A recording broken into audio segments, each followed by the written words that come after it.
حجت الاسلام علی جناب مولانا مرزا علی اکبر کربلائی صاحب اولکنڈا کی طور سے ہمارے ساتھ اس براہ راست لائیو پروگرام میں موجود ہے۔ مولانا موصوف کی خدمت میں سلام پیش کرتا ہوں اور گزارش کر رہا ہوں بہت سارے علماء کرام کو آج کی پریس کانفرنس میں ان کے بیانات کو آقا جان آپ نے سنا، تعمیر بقی کے حوالے سے کیا آرا ہوگی آپ کی؟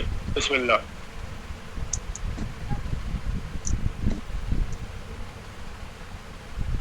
آغا آڈیو بند ہے، کربلائی صاحب قبلہ آڈیو چالو کر لیں۔ علیکم السلام ورحمۃ اللہ وبرکاتہ۔ جس پر آواز آ رہی؟ جی آواز آ رہی بسم اللہ۔ السلام علیکم ورحمۃ اللہ وبرکاتہ۔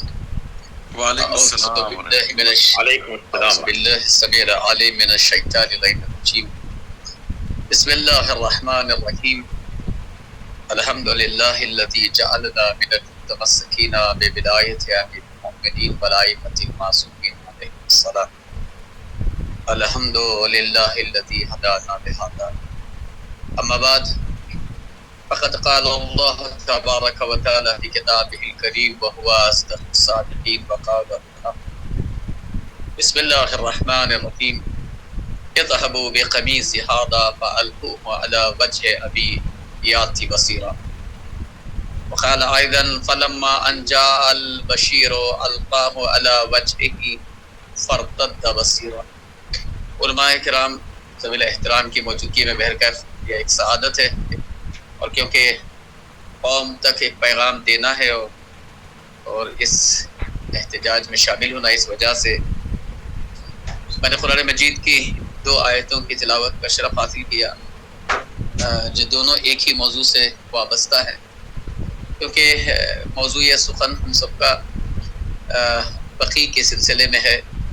یقیناً اگر بقی کو یاد کرتے ہیں تو ہمارا سفر پھر کعبے سے شروع ہوتا ہے۔ ہر حاجی جب حج سے فارغ ہوتا ہے تو پھر مدینہ شریف ضرور آتا ہے، اور پھر وہاں سلام میں عقیدت رسالت مآب کی خدمت کو پیش کرتا ہے۔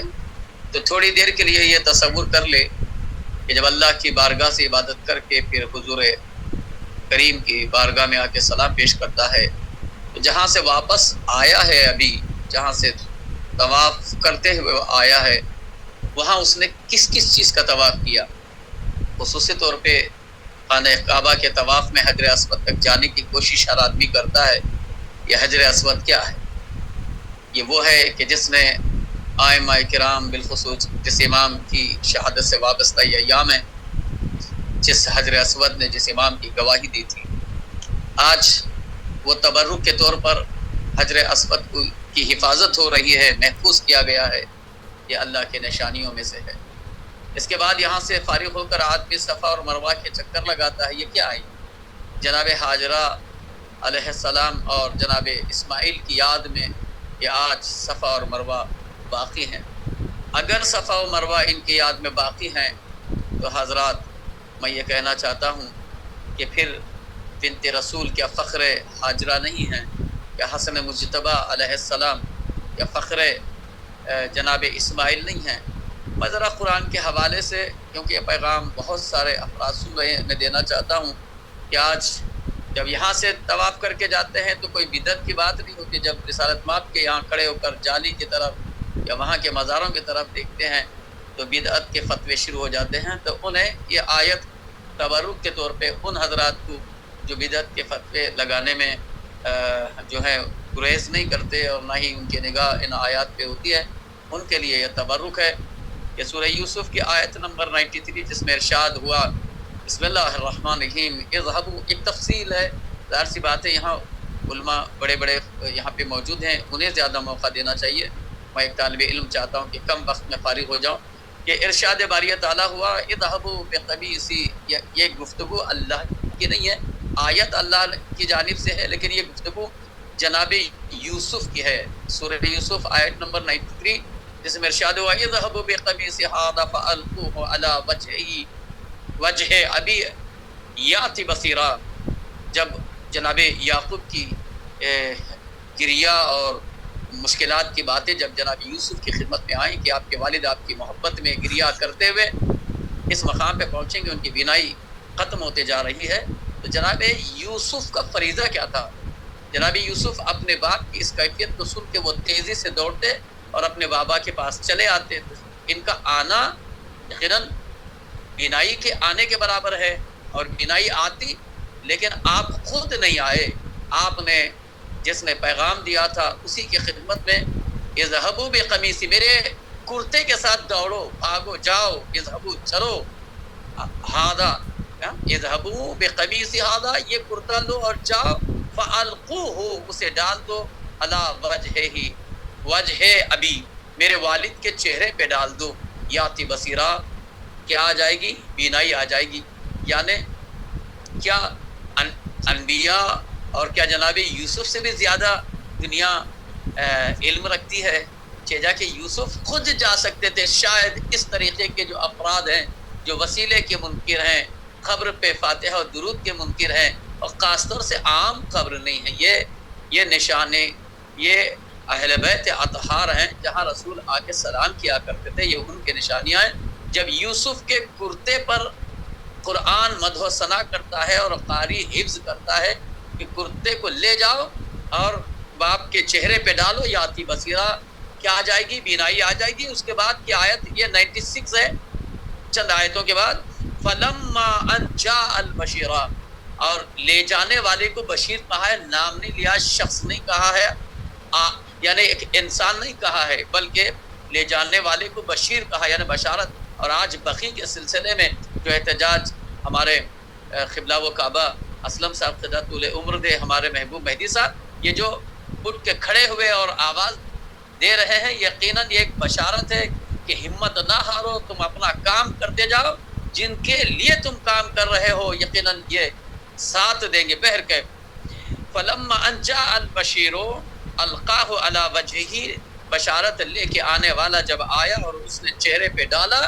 تو فرتد بصیرہ، بینائی واپس آ گئی. کیا جواب ہے امت کے پاس کہ جب یوسف کے کرتے میں بینائی آ سکتی ہے تو بھیا کرتا یوسف کا تھا، یہ کرتا نہیں ہے، خون رسول ہے. وہ نواسے جن کے لیے نانا ناقہ بن گئے تھے اور مباہلے میں جنہیں ابنا انا کی جگہ لے کے گئے تھے، تو جب کرتے میں یہ کیفیت ہے تو خون رسول میں اتنا بڑا امت کے لیے شفا کی یہ شخصیتیں ہیں. تو لہذا یقیناً اس احتجاج میں ہر سو سے، ہر سمت سے بہت کچھ دل چاہتا ہے کہ میں کہوں، لیکن ہمارے یہ جو منور چہرے میرے سامنے، ان کے مقابل میں سوچتا ہوں نہ بولوں، کم بولوں، یہ کوئی جملہ بول کے آگے چلے جاؤں. یقیناً آئیں، قرآن بے پناہ ہمارے لیے آیات دیتا ہے، قرآن کے بے پناہ آیتیں ہمارے پاس موجود ہیں جو ہم پیش کر سکتے ہیں. اللہ تعالی ہم سب کو اس مشن میں کام کرنے کی توفیق دے اور ہم ہر طرح سے اس میں ساتھ دیں. اور سب سے اہم چیز یہ ہے کہ یقیناً خاص طور سے ہمارے پاس، دیکھیے آخری بات، ہمارے یہاں میں نے مطلب اپنے سفر میں ہم نے بہت ساری چیزیں دیکھی. بعض اوقات کوئی آدمی موبائل بھول جاتا ہے تو وہاں پہ کھڑے ہوئے لوگوں میں اگر واقعی کوئی ایسا مختلف قسم کے لوگ ہوتے ہیں جس کے چوری کا ارادہ نہیں ہوتا، جب دیکھتا ہے کہ موبائل بھول کے چلے گیا، اٹھا کے جیب میں ڈال لیتا ہے، نیت خراب ہو جاتی ہے. وہ نیت ہے چوری کی، بس اب مل گیا تو کیا آدمی کو تلاش کریں، کیا دیں. ایک یہ ہوتا ہے کہ اس نے اٹھایا ہے مگر چوری کی نیت نہیں ہے، جب بھی کوئی آئے گا پوچھے گا تو میں دے دوں گا. حضرات کبھی کبھی آواز آ رہی میری؟ جی آ رہی ہے، آپ کی آواز آ رہی ہے. تو کبھی کبھی یہ ہوتا ہے کہ بس اوقات سامنے والا اٹھائے ہوئے ہے، منتظر ہے. میں تو یہی مانتا ہوں کہ جنہوں نے توڑا ہے وہ منتظر ہیں کہ کوئی ان کا وارث تو اٹھے، کوئی ان کے لیے احتجاج تو کرے، تو پھر ہم میدان صاف کریں. میں مانتا ہوں کہ چوروں کی قسمیں ہیں، جن میں سے ایک ہے جو نیت ہی خراب کر کے غائب کر دیتا ہے، لیکن ایک وہ ہوتا ہے اٹھائے ہوئے تو مگر منتظر ہے کہ آ جائیں تو دے دوں ورنہ میں اس کو لے کے چلوں. اس ٹائپ کے بھی افراد ہوتے ہیں. ممکن ہے کہ اس دور میں جو موجود ہیں توڑنے والا ضرور چور رہا ہو، لیکن اس وقت جو افراد ممکن ہے کہ اگر کوئی پوچھے تو ہم یہ مال ان کے ہاتھوں تک دیں. یہ احتجاج جو ابھی بلند کیا جا رہا ہے، ممکن ہے کہ اس کے اندر وہ جاذبیت ہے، وہ کیفیت ہے کہ سامنے والا ممکن ہے کہ وہ دن دور نہیں لگتے کہ وہ آواز بلند کرے کہ بھائی آئیے، آپ آل رسول ہیں، آپ اولاد رسول ہیں، یا آپ کا حق ہے بھی منتظر تھے کہ کوئی آواز بلند کرے اور ہم راستہ دیں. یقیناً یہ آواز آئے گا نہ جائے گی، اس لیے کہ آواز دینے والوں میں کوئی معمولی ہستیاں نہیں ہیں، وہ مخلصین ہیں کہ جو فقط مائک اور اسٹیج پہ نہیں، اپنے مسلح پر. میں ابھی کربلا عاشورہ میں یہ CF ٹور کے ساتھ تھا، 200 مومنین تھے. میرے دعا کا ہر جز یہ تھا کہ اے امام حسین، آپ کا اتنا خوبصورت روزہ ہے، اے باب الحوائج، کیا ہم آپ کے سامنے حاجتیں پیش کریں کہ آپ تو بن مانگے ایسے ہی دے دیں گے. ہماری ضرورت نے آپ کے یہاں آ گئے، لیکن ایک چیز مانگے بغیر، اس پورے میرے ساتھ زائرین تھے، ایک چیز مانگے بغیر نہیں جاؤں گا. اے میرے آقا، اگر آپ کا روزہ اتنا خوبصورت ہے تو مادر گرامی ام البنین کا روزہ کب ہمارے آنکھوں کے سامنے بنتا ہوا ہم دیکھیں گے. ہزاروں آوازیں ہمارے ساتھ بات تھی. میں نے کوئی ایسی جگہ نہیں جہاں میں اس احتجاج کے حوالے سے آواز نہ بلند کی ہو. مجھے یقین ہے کہ انشاءاللہ ایک آخری بات اور بات کو تمام کروں. آج ہمارے پاس قبرستانوں میں بے پناہ جگہ ہے.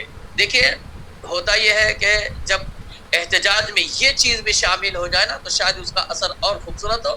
ہم ایک خوبصورت پاکیزہ جگہ، ایک تو قبرستان پاک ہوتی ہے، وہاں کسی ایسے پیسے کی گزر نہیں ہوتا ہے، تو اس ایک حصے پر بقی کی وہ شکل جو چند معصومین کی قبریں اور دیوار کا جو ایک نقشہ ہے اس کو بنا دیں اور تمام مومنین وہاں جمعرات میں جائیں اور ماتم کریں اور وہ وائرل کریں کہ تم اگر بقی نے بناؤ گے تو ہمارے قبرستان کا ایک حصہ آج قبروں کی شکل میں ہے، اور آنے والے دور میں اگر تم نے اجازت نہ دی تو بقی ہم ہر قبرستان میں بنائیں گے.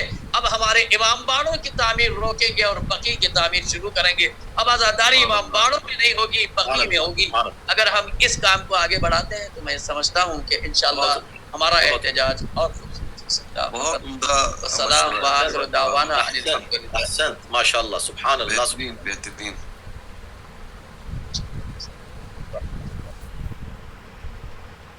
والے دور میں